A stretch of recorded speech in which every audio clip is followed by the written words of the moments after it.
Televisa presenta.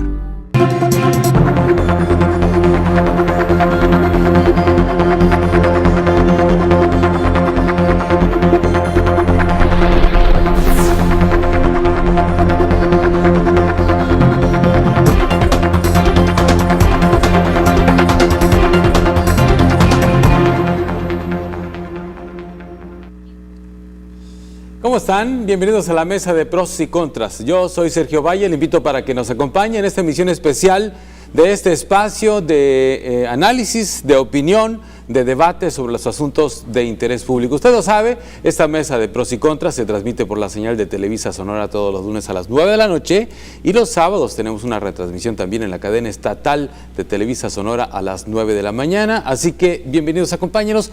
Hemos salido del estudio del News Center de Televisa Sonora para platicar con fiscales anticorrupción. Se ha desarrollado aquí en Hermosillo, en la capital del estado, la Convención Nacional de Fiscales Anticorrupción. Y me acompañan y me han aceptado la invitación en esta ocasión a la mesa de pros y contras a varios fiscales anticorrupción con los que vamos a platicar. Vamos a ver en qué coinciden, en qué no coinciden, cuáles son los obstáculos que enfrenta el combate a la corrupción en el país, desde el ámbito de lo político, desde el andamiaje legal con el que cuentan cada uno de ellos sus estados, a nivel federal, desde luego, si los gobiernos son obstáculo o son apoyo para el combate a la corrupción, si la sociedad, porque la sociedad también tiene que ver, son obstáculo o son impulso para ellos en este combate a la corrupción. Las leyes que tanto les permiten avanzar y, en fin, el tema de la recuperación de activos, recuperación de bienes, porque luego nos gusta mucho ver gente en la cárcel, pero pues no se recupera ni un peso, ¿no?, de lo robado, de lo sustraído de manera ilegal del presupuesto, de los presupuestos de los estados. Entonces, de eso y de la autonomía también con la que puedan trabajar los fiscales anticorrupción en los estados. Hay 28 fiscales anticorrupción en el estado y se han reunido aquí ellos o una representación de cada una de estas fiscalías. El anfitrión de esta reunión fue Odrasir Espinosa, el fiscal anticorrupción de Sonora. Fiscal, bienvenido a la mesa de nuevo. ¿Cómo Sergio, está? Pues un gusto volver a acompañarte y pues qué más con invitados especiales y pues aquí andamos, digo, como bien dices, de anfitriones aquí en Sonora de esta cumbre y de trabajos y sobre todo de productos interesantes que van a salir, que el día de hoy concluimos y sobre todo pues vamos a darle a todas las fiscalías un incentivo más, ¿no? Entiendo que intentaron ustedes homologar en la medida que les fue posible los procesos internos. Ahorita vamos a platicar de esa parte. Está con nosotros también en la mesa de pros y contras María Eugenia Calderón, ella es la fiscal anticorrupción del estado de Puebla. Bienvenida, fiscal, y también usted es presidenta de la Comisión Jurídica de Estudios Legislativos de la Convención Nacional de Fiscales. O sea, a usted le toca también el tema de ver todo lo legal, el marco legal bajo el que trabajan esas fiscalías anticorrupción. Así es. Bienvenida, le agradezco mucho. Gracias. José de la Luz Viñas Correa, que es fiscal anticorrupción en el Estado de México. ¿Cómo está? Buenas tardes, mucho gusto. Sí, pues sí, fiscal del Estado de México, sí. Y un gusto saludarle, Sergio. Bienvenido. Entiendo usted que tiene muchísimos expedientes ahí. Es ¿sí? correcto. Le han mandado mucho trabajo, supe por ahí. Bueno, es que el Estado de México es un estado muy grande, ¿no? Y sí. Bueno, mayor población son 17 millones sí. de habitantes y bueno, pues eso implica una complejidad bastante grande. Pero aparte, si le meten chanfle, le están mandando mucho trabajo así como que de adrede para que luego no llegue usted a los asuntos de importancia. Bueno, eso pasa. Eso pasa. Le han contado. Me han dicho por ahí, ¿no? O sea, como decía Sabines, ¿no? Yo no lo sé de cierto. Lo supongo. Sí, en Puebla también hay un caso muy especial, por cierto, con la elección de la gobernadora. Y está también en esta ocasión aquí en la mesa de pros y contras, y le agradezco mucho que haya venido a Pedro Gómez. Pedro Gómez es un especialista en el tema de recuperación de activos. Así es, mucho. Y además nos puedes tú compartir, Pedro, y te lo voy a pedir que lo hagas en su momento, un contexto internacional, que nos expliques cómo es este trabajo, qué tanto se logra, no solamente en México, sino a nivel internacional, ese tema particularmente, el de la recuperación de activos y el tema de la transparencia también, porque luego somos muy dados a la inmediatez, queremos que todo suceda rápido, ¿sí? Que en una semana esté la gente en la cárcel y el dinero devuelto en las cuentas de gobiernos, ¿no? Sí. Y eso es sumamente complicado, es materialmente imposible porque hay un marco legal que hay que seguir, ¿no? Varios marcos legales y mucho trabajo para hacer antes de llegar a esa recuperación, de hecho. Empecemos entonces, les agradezco a los 4 que hayan venido. Fiscal Odrasir, tú eres el anfitrión, así que cuéntanos, ¿qué avances y qué es lo que se ha logrado y para qué se reúnen los fiscales anticorrupción? Bueno, primero, Sergio, te debo de poner en el contexto a ti, a quien nos escuche, que nos ve. Nosotros en septiembre de este año nos reunimos en la ciudad de Ciudad Benito Juárez, en Quintana Roo, y decidimos conjuntarnos, decidimos crear la Convención Nacional de Fiscales con el objetivo de precisamente intercambiar información, intercambiar conocimiento, decir lo que nos ha funcionado, decir lo que no nos ha funcionado y particularmente pues crear un frente común, porque de algo nos hemos dado cuenta la mayoría que ya llevamos en esto, es que pues parece que estamos, vaya la expresión, estamos solos, ¿no? Y porque hay muchos intereses desafortunados en el tema del combate a la corrupción de que no nos permiten en ocasiones avanzar. Y bueno, partiendo de ese tipo de esquemas, y a ti tocó vivirlo hace unas semanas cuando observaste mi comparecencia en el Congreso del Estado, todos los grupos parlamentarios de todos los partidos políticos cuestionando, en lugar de pues tratar de construir en conjuntos ese combate, prefieren denostar a las instituciones que pues con mucho esfuerzo se han creado, y pues bueno, creo que fueron algunos de los incentivos que se decidió en septiembre para crear la convención. Y bueno, posterior a eso nos reunimos con Pedro, nos reunimos con otro grupo de expertos, el caso de Eduardo Flores, Isidro Cruz, para poder establecer una metodología donde instaláramos una cumbre donde todos los fiscales pudiéramos participar con reflexiones ya más puntuales, con un esquema donde pudiéramos tener conclusiones y particularmente llegar a pues tratar de uniformar y a homologar todos los criterios, homologar todas las agendas y particularmente las formas de investigar para dar esos resultados que la gente quiere. Porque sin lugar a dudas, Sergio, te lo comparto y creo que es muy importante y te lo pueden decir mis compañeros, padecemos las mismas situaciones. La exigencia ciudadana es muy alta y es válida, pero es muy alta.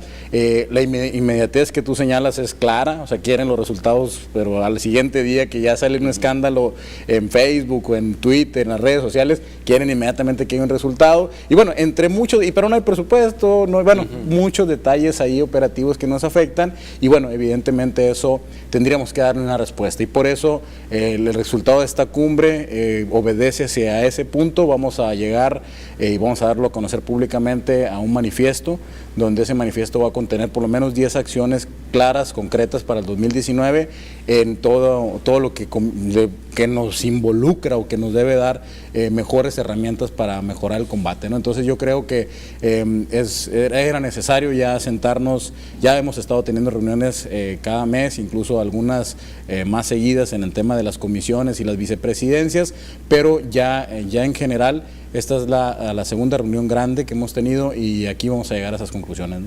Bien. Pero Virginia Calderón, usted, además de ocuparse de la Fiscalía Anticorrupción, es presidenta de la Comisión Jurídica de Estudios Legislativos. Y esto tiene que ver un poco o mucho con lo que dice el fiscal Odrasir con el tema de las herramientas. Las herramientas pues las dan las leyes, ¿no? Al final de cuentas, para el combate a la corrupción. Ustedes hacen lo que la ley les permite. Así ¿sí? es. Lo que la ley les faculta. Y hasta ahí. Sí. ¿Cómo estamos en ese tema? Bien, pues como refiere nuestro presidente de la Conferencia Nacional de Fiscales Anticorrupción, el licenciado Odrasir, conformamos en el mes de septiembre esta conferencia y esto nos ha dado la oportunidad de irnos reuniendo periódicamente en cada estado, una vez al mes al menos, y conocer la problemática interna de cada una de las fiscalías. Todos nos hemos dado cuenta que contamos con estructuras insuficientes para hacer frente a la prevención y al combate de la corrupción y para hacer frente también al tema de la impunidad. Debemos prevenir la corrupción y terminar con la impunidad, pero para hacerlo necesitamos verdaderamente la autonomía en nuestras decisiones, una autonomía técnica, operativa, de gestión, un diseño de estructuras suficientes de acuerdo al número de habitantes que tiene el territorio del Estado de cada uno de nosotros para poder llevar a cabo investigaciones serias, contundentes y poder efectivamente enfocarnos en los temas centrales que hoy hemos visto en la convención, que es la prevención de la corrupción, hacer campañas de concientización, hacer campañas en las que la gente no normalice la corrupción, porque en la corrupción participamos sociedad y gobierno, no solo los servidores públicos, también la sociedad participa. Entonces, el poder hacer estas campañas de prevención para concientizar a la población de que todos debemos sumar para contrarrestar este grave problema que nos genera pobreza, desigualdad en todos los niveles. Uno de los temas más importantes que hemos abordado y que me toca a mí en esta Comisión Jurídica y de Estudios Legislativos es la homologación legislativa. Hemos comentado los fiscales que tenemos catálogos de delitos distintos y esto también hemos observado que la letra de la ley no nos ayuda en las investigaciones, porque cuando investigamos hechos, el Ministerio Público investiga hechos, es difícil adecuarlos a los tipos penales establecidos en la legislación y efectivamente poder tener un resultado positivo en todos estos asuntos. Hemos comentado en esta conferencia la importancia de la recuperación de los activos. Es cierto, a nosotros nos parece que recuperar los activos es más importante que tener a las personas en prisión. Sin embargo, si no hay una recuperación de activos, también debe haber la opción de que la persona permanezca en prisión mientras no haya una recuperación de activos. No consideramos que la prisión resuelva los temas de corrupción, pero sí la recuperación de activos. Hemos tenido acuerdos muy puntuales en esta convención en el tema de la homologación legislativa y estamos tratando de construir un marco jurídico uniforme para toda la nación, que tengamos el mismo catálogo de delitos con letra de ley que nos permita acreditar la responsabilidad de las personas que cometan delitos de corrupción. En este sentido, vamos a presentar un proyecto en el que todos trabajaremos en conjunto buscando esta homologación legislativa. Bien, el tema pues, y la ley finalmente es la que les dará a ustedes las herramientas, digamos de forma, piso parejo, ¿no? Por decirlo de un modo coloquial, para todos los fiscales anticorrupción. Ya se nos está acabando el bloque, no me va a dar el tiempo para ver el tema del Estado de México y ver el tema de la recuperación de activos, que es un tema, bueno, es un gran tema sin lugar a dudas, ¿no? O sea, que devuelvan lo que se llevaron, claro, al final de cuentas, que ese sería el punto básico. Tengo que ir a un corte. Esta es la mesa de pros y contras. Estoy platicando con fiscales anticorrupción del país, de Puebla, del Estado de México, del Estado de Sonora. Estoy platicando también con Pedro Gómez, que es especialista en transparencia y en recuperación de activos, que al final de cuentas de lo que se trata, o un punto final, digamos, en el combate a la corrupción, es que el que se ha llevado algo, lo regrese. Voy a un corte.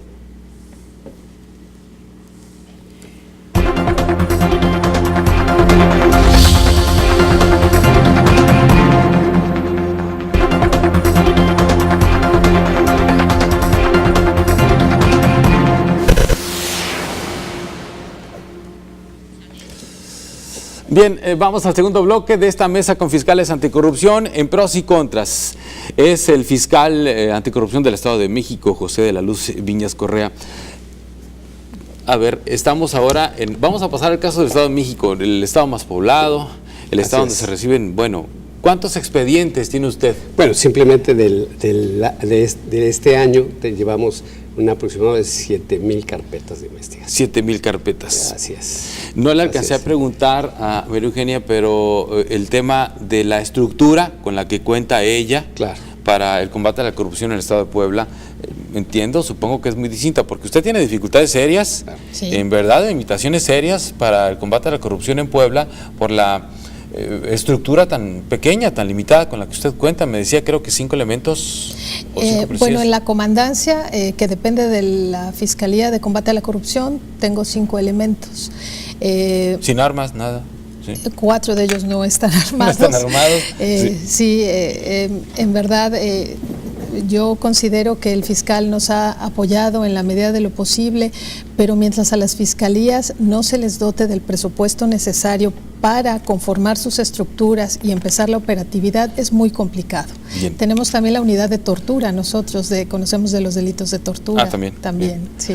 Bueno, quise poner ese contexto para preguntarle ahora a usted en el Estado de México cuál es la estructura con la que cuenta la Fiscalía Anticorrupción en el Estado de México para el combate a este problema. Bueno, yo diría que en comparación con los demás estados, el Estado de México es atípico. Atípico en todo sentido, ¿no? Tenemos 17 millones de personas, tenemos un despliegue regional mucho más robusto que todas las demás fiscalías. Tenemos simplemente 6 sedes, estamos en Ecatepec, Tlalnepantla, Nezahualcóyotl, por supuesto Toluca, que es la capital, Amecameca y Texcoco, ¿no? Entonces, y tengo agentes del Ministerio Público y agentes de la policía en cada una de estas sedes, ¿sí? En total tengo un aproximado, 215 servidores públicos que se integran en la Fiscalía Anticorrupción del Estado de México. 215.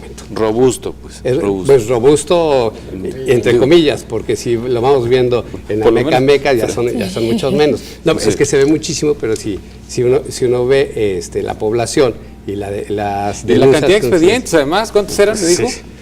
Son más de 7,000. Más de 7,000 año. expedientes. Sí. Sí.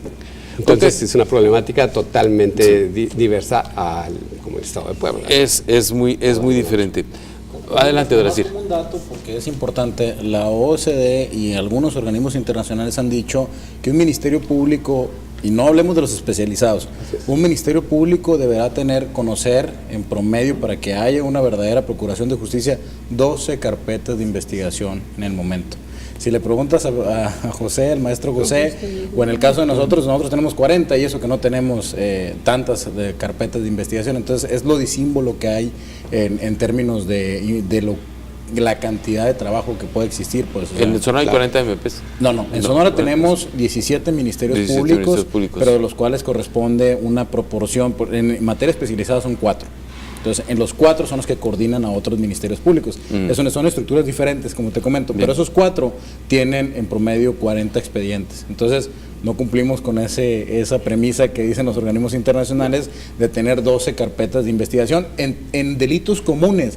No hablemos de delitos complejos como estos, Como ¿no? este. Como un contexto. Entonces, bueno, el Estado de México, peor en el Estado de México, ¿no? Si no se cumple aquí, menos en el Estado de México. No, por supuesto, tenemos muchas más carpetas, ¿no? Y bueno, además también tenemos una fiscalía, depende de la Fiscalía Anticorrupción, la Fiscalía Especial para el Delito de Tortura, ¿no?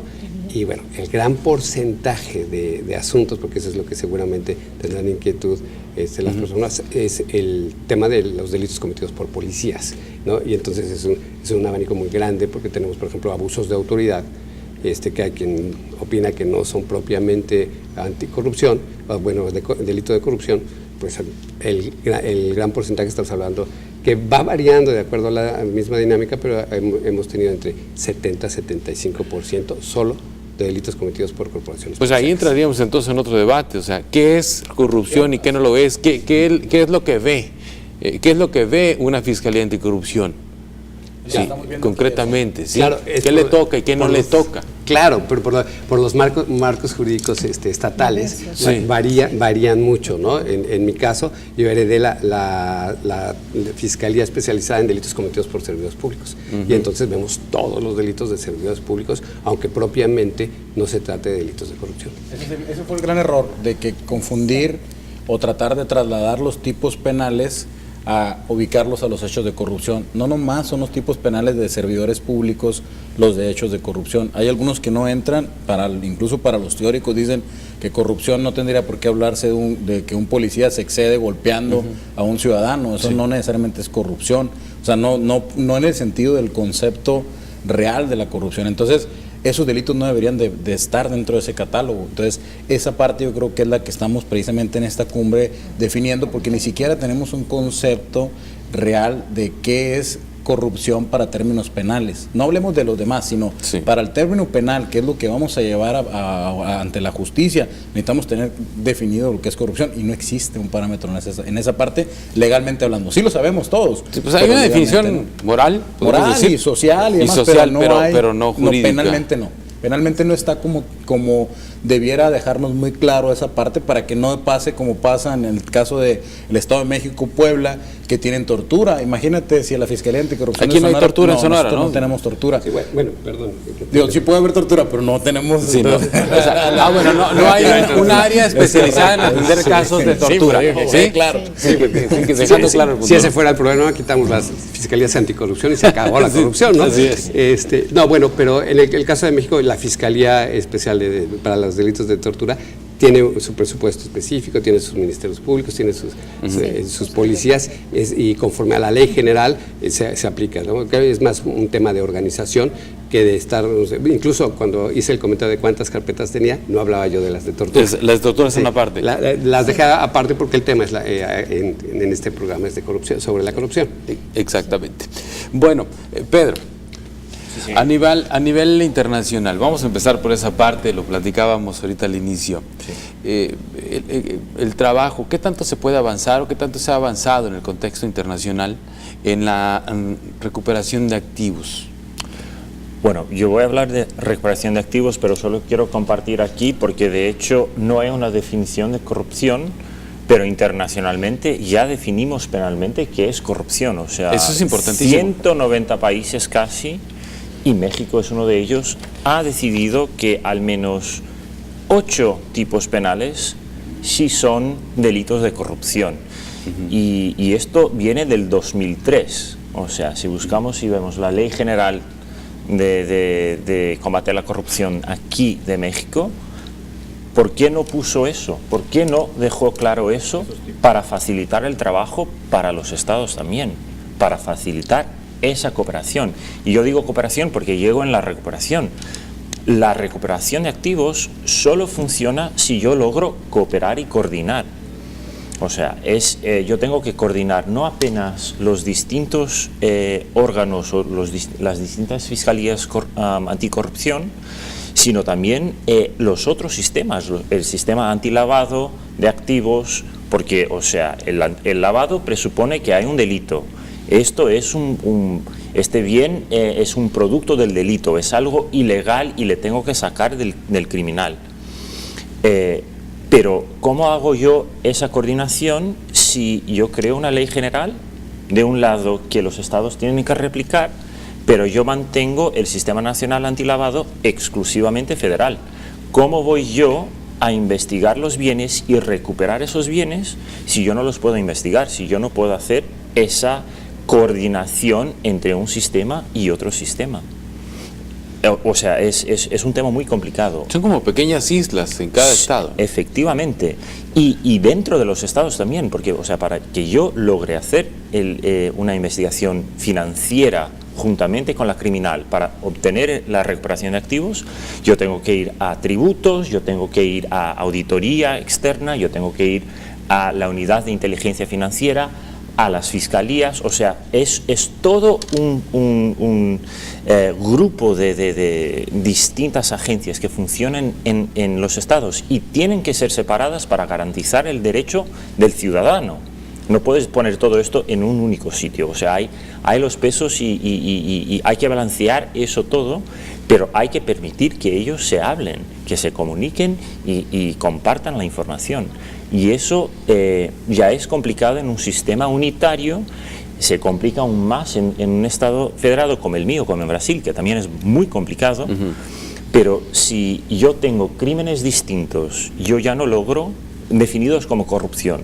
Yo quizás, o sea, aquí quizás en Sonora no se puede apoyar a México porque el delito no es el mismo. Entonces ya se dificulta esa cooperación, esa coordinación para encontrar esos bienes que seguramente no estarán en México, estarán en otro país, y la cooperación internacional entre estados también es materia exclusiva del Estado. Entonces yo tengo que enviar algo a la Ciudad de México para que lo envíe al otro país, para empezar. O sea, esta burocracia de por sí ya retrasa mucho la efectividad.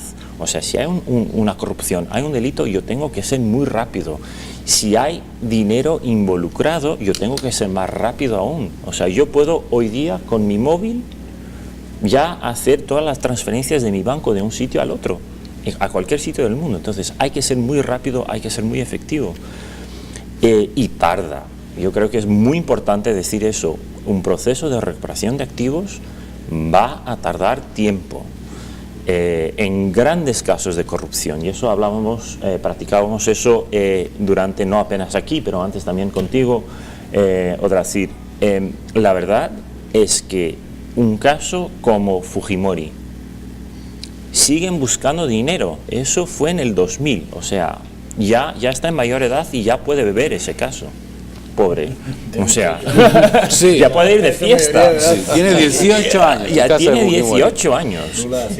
Lula, ese caso, la investigación empezó en principio de los 2000 y solo ahora estamos logrando ponerle en la cárcel e intentar recuperar sus activos. 12, 13, 14 años. Hay casos más extremados que llegan a tardar 30 años.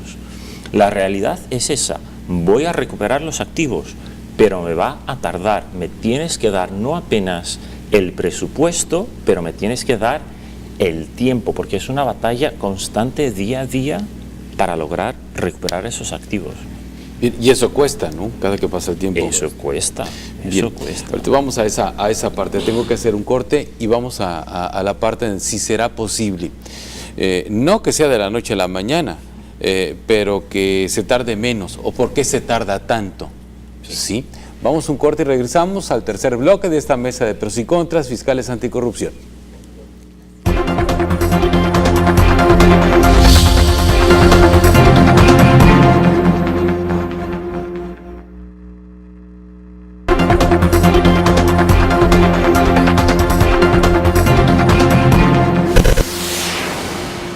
Desarrollado aquí en Hermosillo la Convención Nacional de Fiscales Anticorrupción, y con algunos de ellos estoy platicando en esta ocasión en la mesa de pros y contras, que como ya se dieron cuenta, hemos salido del estudio del News Center de Televisa Sonora. Estaba yo platicando con Pedro Gómez, que él es especialista en transparencia, recuperación de activos, tiene una experiencia internacional, eres brasileño, aunque el acento ya no lo tienes, sí, eso ya quedó claro.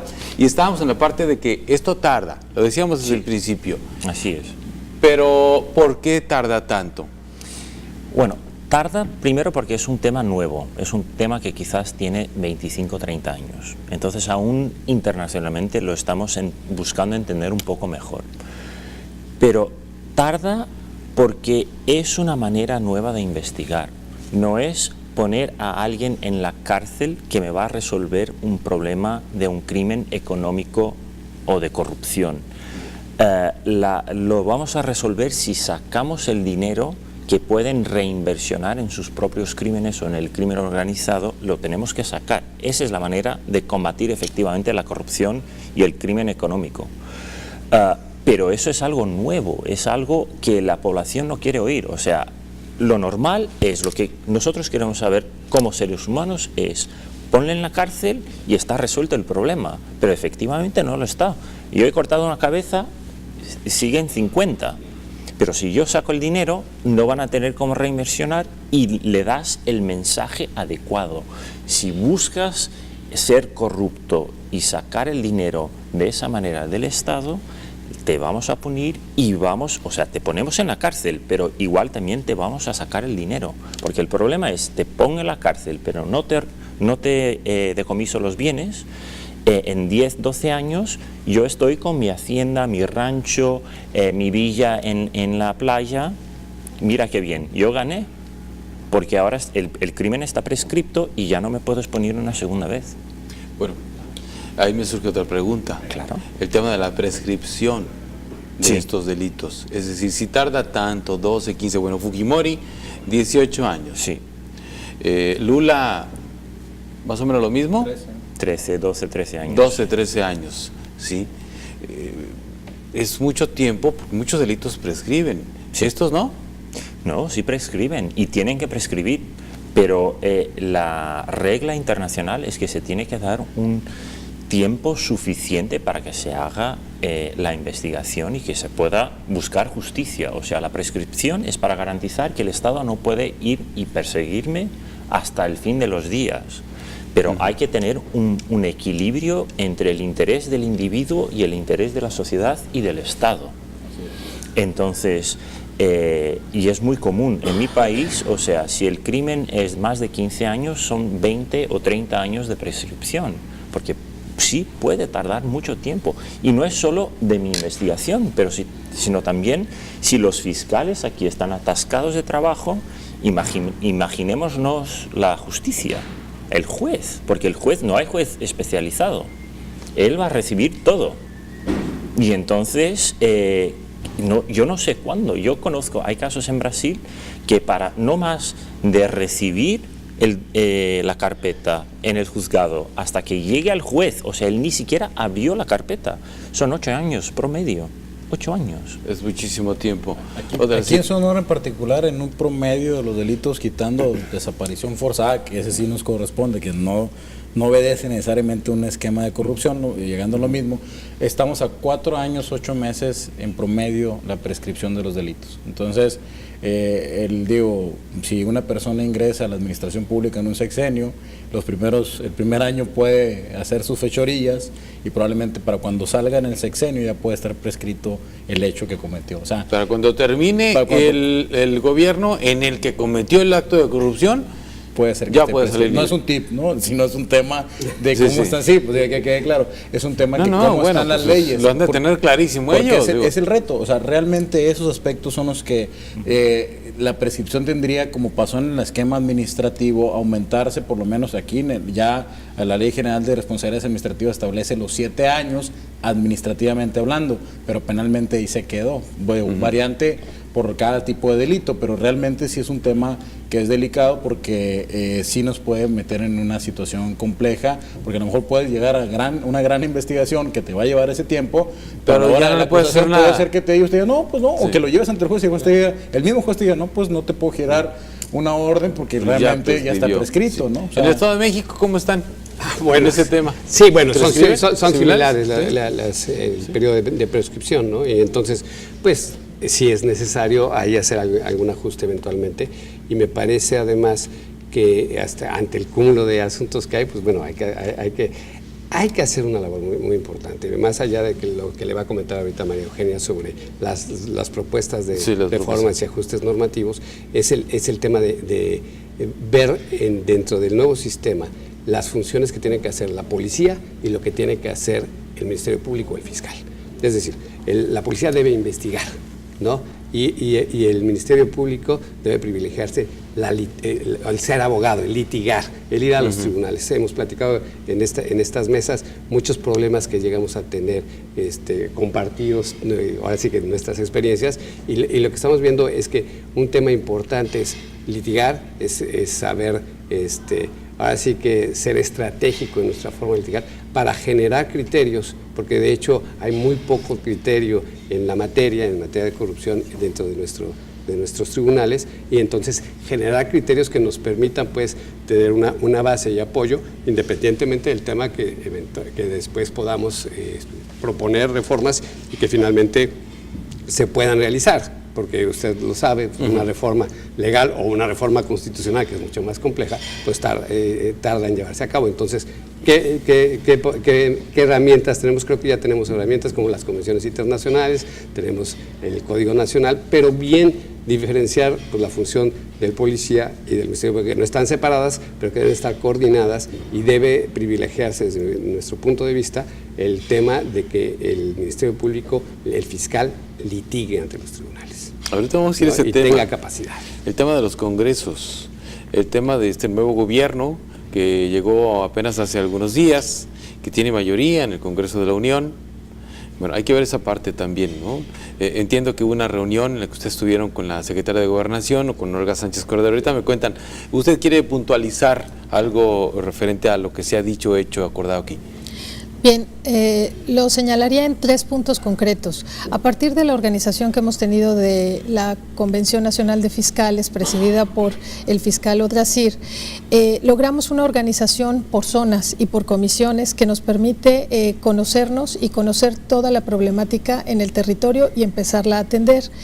En 3 puntos centrales nos hemos enfocado en esta convención. Primero, el intercambio de la información o la obtención de la información es muy difícil para nosotros los fiscales porque solicitamos la información y tarda en llegar, o no nos llega completa. Entonces hemos platicado en empezar a implementar mecanismos dentro de los sistemas estatales de corrupción. En nuestros sistemas tenemos que implementar mecanismos que hagan más ágil la obtención de la información por parte de todos los integrantes del sistema estatal anticorrupción. Segundo, hemos acordado con nuestro presidente la firma de convenios con los ejecutivos de los estados para que la información sea entregada en tiempo y forma a los fiscales anticorrupción y tengamos la posibilidad de intercambiarla entre estados. Para eso es importante puntualizar nuestra homologación legislativa en la que vamos a trabajar para poder lograr este intercambio de información. Y finalmente hemos propuesto también la especialización. Necesitamos especializarnos todos y también que el tribunal, los tribunales superiores de justicia, a través de la firma de un convenio que propondrá nuestro presidente, puedan los tribunales proponer algún juez especializado en corrupción que atienda los temas de corrupción en cada uno de los estados. Son los temas jurídicos que iremos trabajando en los meses siguientes. Pues es un punto de partida importantísimo, ¿no? Justamente porque lo que hablaba ahorita un poco Pedro, ¿no? Esas especies de islas en cada estado y que se enfrentan a situaciones similares en algunos casos, pero particulares también en otros, ¿no? O sea, tienen sus propias realidades. Quizá hay una realidad nacional en el tema, que sí la hay, ¿no? En el tema de la corrupción y de su combate, pero también hay realidades locales. ¿Sí? Claro. Sí. Y es ahí donde habría que ir estableciendo las diferencias y también vuelve complejo el trabajo de encontrar esas coincidencias y aquí están los puntos, ¿no? ¿Ibas a agregar algo? Sí, no, y agregar el tema, como bien lo comentaba la fiscal, que debemos buscar lo que decía Pedro, las convenciones internacionales, particularmente la de la ONU, establece los tipos penales y te describe la conducta como tal, como bien dice Pedro y lo dice muy bien, o sea, pero ¿por qué no están las leyes mexicanas? ¿Por qué no están las leyes hablemos mexicanas? Que es un tema de Congreso, pues, y ya no somos legisladores nosotros, pero es un tema de Congreso que lo que les fue muy, para ellos fue muy cómodo, yo sí lo veo, que hayan trasladado, como les dije al principio, ¿no? Los tipos penales de los servidores públicos. Dijeron, estos son de corrupción, porque nomás la corrupción la cometen los servidores públicos. Entonces le quitamos el capítulo de delitos cometidos por servidores públicos, lo borramos y le ponemos delitos por hechos de corrupción. O sea, le hicieron una mexicanada. Pues, pues no le quería decir así, sí. Pero lo dijiste tú. Entonces yo creo que es como importante. No lo dices, lo tengo que decir. Digo, pues para que luego no digan que yo soy el que estoy criticando ese tema, porque ya los del Congreso como que no me quieren mucho, pero bueno, independientemente de esa parte, yo creo que debemos de agarrar la convención sin mucho problema, justificar por qué tendríamos que atenderla y meterla en el tema en este caso, ya sea que veamos en el Código Penal federal y que a su vez traiga un Código Penal único, que es una iniciativa que se tiene ahorita, o bien que es la propuesta que estamos valorando aquí en la cumbre, de llegar en determinado momento a una ley general de delitos por hechos de corrupción, que ahí venga desde inclusive detalles del concepto como tal, de los límites que puedan tener y obviamente de los tipos penales. Si llegamos a eso, Sergio, va a ser una conquista real en el tema del combate, porque ahí vamos a tener claridad, porque sí nos pueden decir que esté en el 19 constitucional y demás, y que puede estar prisión preventiva y demás, pero te dice hechos de corrupción, entonces nos remitimos a los códigos, y nos vamos a nuestros códigos. Aunque para mí Pedro lo dejó muy claro que eso ya establecido. Exactamente, ¿sí? Entonces esa parte yo creo la que 8 tipos penales, el dato, ¿no? En la convención, pero 8 son obligatorios. 8 son obligatorios. Es correcto. Y esos, de esos 8, ¿cuáles son los que están contemplados en la ley? Ya los he escuchado, el uso indebido de atribuciones y facultades, como te digo, en algunos incumplimiento de deberes, abusos de autoridad, hay algunas cosas que ya los tenemos, pero el tema es la redacción.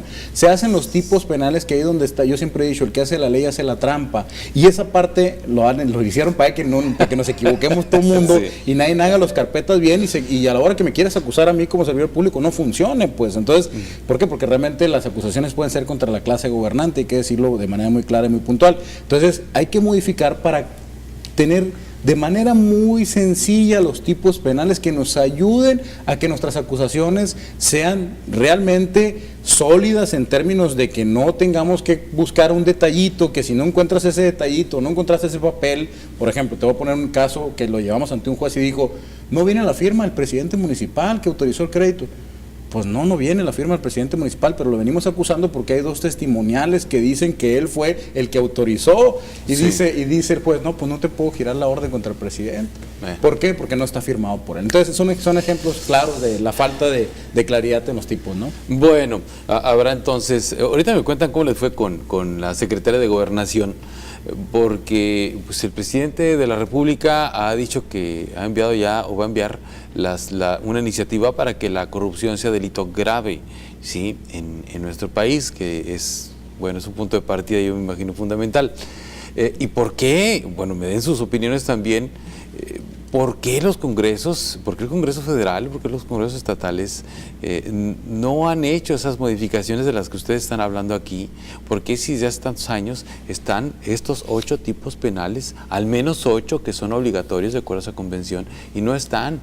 Y en cambio, la ley mexicana le hacen una mexicanada con los juegos de palabras que son muy comunes en las leyes mexicanas, ¿sí? Que bueno, y dan lugar a cada caso. Digo, tenemos un gobernador que se sustituyó a sí mismo, ¿sí? en Chiapas, ¿sí? Entonces, tenemos casos de absurdo, casos ridículos, casos de caricatura de los políticos mexicanos. No me extraña, pero bueno, yo quiero que me digan ustedes cuál es su escenario probable.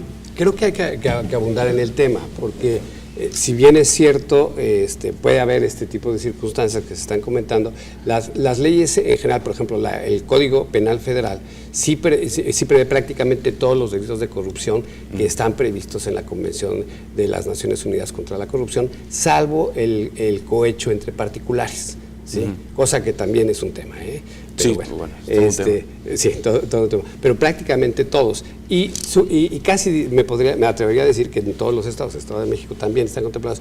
Simplemente que lo que estamos diciendo es que, bueno, hay variantes en los tipos, como decía el presidente Odrasir, el que hace la ley hace la trampa, pero el punto está en precisamente, esa es la razón por la que nosotros proponemos que se unifique. Ya por ahí hay en la Conferencia Nacional de Procuradores de Justicia la idea de crear un código penal único. O sea, en materia ya sustantiva tenemos el Código Nacional de Procedimientos Penales y crear un código penal único.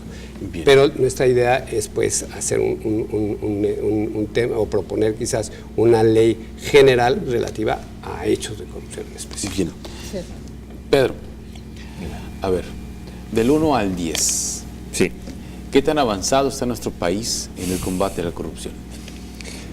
Del 0 al 10. Si no te alcanza el 1, te pone el 0. ¿Sí? No, está avanzado. Lo que quiero decir es que el sistema, los medios están allí, pero están dispersos y están hechos de una manera que no se comunican. Pero está allí.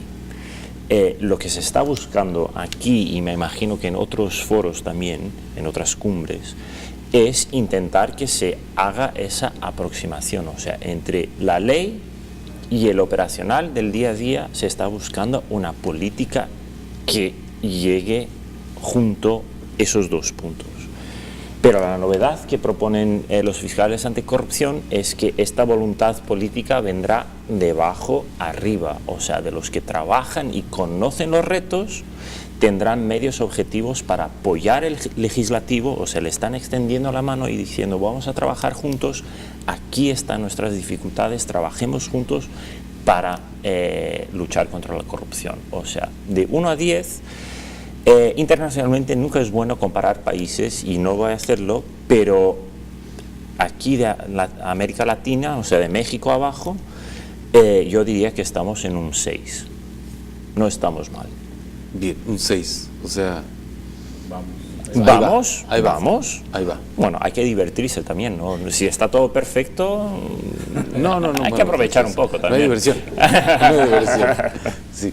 Decía un criminólogo con quien estuve platicando por mucho rato, me daba un perfil de los criminales de cuello blanco. Sí. De los criminales de cuello blanco en nuestro país, bueno, en cualquier parte del mundo, ¿no? Él me explicaba que los criminales de cuello blanco, que se parecen mucho a los actos de corrupción, ¿no? Este tema. Cuando ellos piensan, realmente creen que se está cometiendo una injusticia con ellos cuando se les está quitando aquello que han obtenido de forma ilegal, ¿no? Sí. Y se defienden de una manera brutal.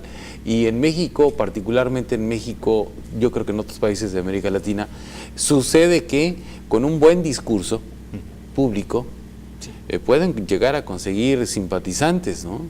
Sí. Pueden llegar a conseguir el apoyo popular. Sí. Lula es un ejemplo, claro. Fujimori. A eso iba, claro. Lula, Fujimori, y si quieren tener un caso más doméstico, lo de Coahuila, ¿no? Coahuila también. Con los señores Moreira, ¿no? Sí. También. Entonces, el de Lula es emblemático. Bueno, por además, digo, Lula, porque Lula es un tipo, cuando habla, encantador, seductor. Sí. Me tocó estar en una conferencia magistral con él y escucharlo es... Bueno, y es un estadista, hizo muchísimas cosas buenas para Brasil. O sea, sacó millones de personas de la pobreza absoluta, le dio medios para las personas trabajar, en estudiar, en tener sus empleos, pero esto no es matemática. Una cosa buena no anula una cosa mala. Una cosa buena no me da el derecho de tener un departamento. Entonces yo tengo que reconocer el estadista que fue, pero el ser humano que eligió ser corrupto. Ahí donde surge el apoyo popular. Son dos cosas. La gente lo perdona, ¿no? Lo perdona porque mezcla los dos. Él justifica diciendo, pero hizo tantas cosas buenas, ¿por qué? Solo un departamento, son $600,000. ¿Qué es eso? No es tanto. No pasa por nada. 8 años. Iván Meini lo comentó en la cumbre, que vean hablar del caso Perú, que fue procurador ad hoc del caso de Fujimori, y dice, en Perú se convirtió la frase de roba, pero hace. Me hizo muy similar de escuchar esa frase por acá, por México. Pero dejan algo. Pero sí, es la clásica, robaban, pero estaban haciendo algo. Y dicen que Fujimori lo identificaron con ese tema. Tan es así que ahorita hay una corriente que tiene mayoría, lo dijo él, lo acabo de mencionar, dice, hay una corriente que tiene la mayoría en el Congreso que se llama la corriente fujimorista. Sí. O sea, todavía sigue teniendo peso el señor, a pesar de haber estado encarcelado, bueno, de llevar todos los procesos, más de 120, que a mí me impresionó, 120 procesos a él y sus colaboradores. Imagínate, Sergio, yo creo que es un tema que la gente a veces no, o sea, tenemos poca memoria o en su defecto, pues aceptamos ese tema, ¿no? Que es lo más complicado, ¿no? Una de las dos, o las dos juntas. ¿Cómo les fue con la secretaria de Gobernación? ¿Quién me cuenta? Con Olga Sánchez Cordero. Pero no fue muy bien. Nos fue muy bien. Ella nos recibió, nos escuchó. A cada uno de los fiscales nos concedió el tiempo suficiente para exponerles cómo están diseñadas nuestras estructuras y los problemas que tenemos. Ella nos ofreció que esta sería la primera de muchas reuniones porque había mucho interés por parte del gobierno federal de trabajar con las fiscalías de combate a la corrupción, de fortalecer sus estructuras, de dotarlas de autonomía técnica, operativa, de gestión, para que pudiéramos apoyar en este combate a la corrupción y a la impunidad. Muy amable. Entonces, en buenos términos, voluntad. Tan es así que salió y dijo Sergio, después de ahí, digo no, porque fue una reunión privada, pero al salir tuvo una conferencia de prensa sobre otro tema, pero comenta, acabo de reunirme con la mayoría de los fiscales anticorrupción, y ahí debe estar las notas periodísticas, y dice, vamos a blindar a las fiscalías anticorrupción desde el gobierno federal, porque estamos dándonos cuenta que los problemas a veces ni siquiera son que no estén trabajando bien, sino el problema es que hay muchos intereses que están en contra de que se hagan bien las cosas. Es curioso de que en lugar de estar a favor de que las fiscalías se fortalezcan, caminen, avancen, parece que hay mucha gente interesada para que no funcionen. Y yo lo decía en la comparecencia, a los corruptos pues no les gustan las fiscalías, pues, ¿no? Entonces el que se ponga a las fiscalías pues quiere decir que trae ¿cómo les va a gustar? ¿No? Exactamente. Ahí que me vaya diciendo mi productora cuántos minutos nos quedan. Ya estamos en los minutos finales de esta charla. No me gusta mucho la idea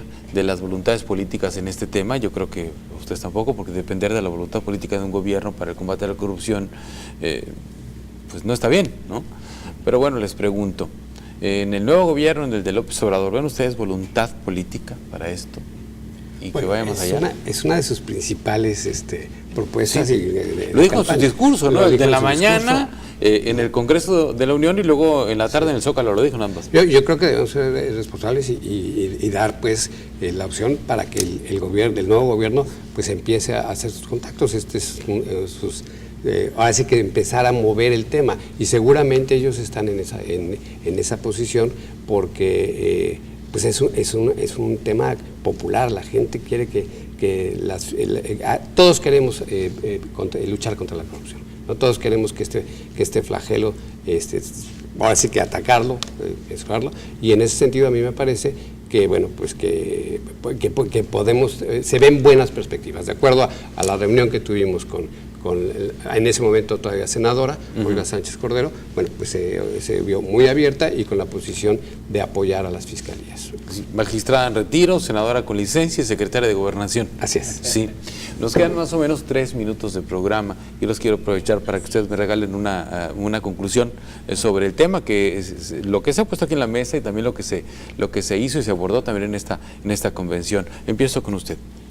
Bien, yo considero que estas convenciones son fundamentales para seguir comunicándonos la problemática y construyendo soluciones a corto, a mediano y a largo plazo. Hoy en esta convención en Sonora ha sido muy importante las exposiciones y las mesas de trabajo en las que hicimos muy puntuales conclusiones para tener ya acciones de corto, de mediano y de largo plazo. Las de corto plazo, firmaremos los convenios una vez que el presidente nos vaya dirigiendo en el tema de la organización de todos los estados para firmar los convenios y obtener información de manera más ágil al interior de nuestros estados y en este intercambio de información. Seguiremos analizando la legislación de cada estado, iremos construyendo una propuesta sólida para presentarla al Congreso de la Unión y lograr una homologación sustantiva que haga eficaz la investigación y el combate a la corrupción. Esa sería mi conclusión. Bien, muchísimas gracias, María Eugenia Calderón, fiscal anticorrupción en Puebla. Ya nos queda como 1 minuto y medio. José de la Luz Viñas, fiscal anticorrupción en el Estado de México, muchas gracias. ¿Una conclusión? Muy bien, muy rápido.